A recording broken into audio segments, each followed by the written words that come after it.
ఆకాశరావణ అంటారు కదండి చాలామంది. ఎవరి నుంచి ఉత్తరం వచ్చిందో తెలియకపోతే ఆకాశరావణ ఉత్తరం అంటారు. ఎందుకంటారు? దాని వెనకాల తెలుగు వాళ్ళు కనిపెట్టిన గమ్మత్తైన సంఘటన ఉంది.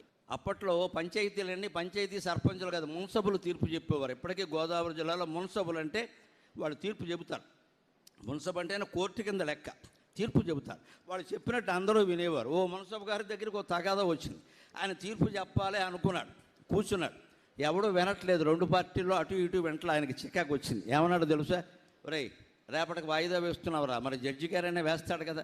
రేపటికి వాయిదా వేస్తున్నావురా అన్నాడు. వెళ్ళిపోయాక రాత్రి నౌకర్ని పిలిచాడు. ఆయన ఏం చెప్పదలుచుకున్నాడో దాన్ని కాగితం మీద రాసి చుట్టేసి, దానికి ఒక చిన్న పురుకొస్తాడు చుట్టేసి, అక్కడ రామాలయం ఉంది.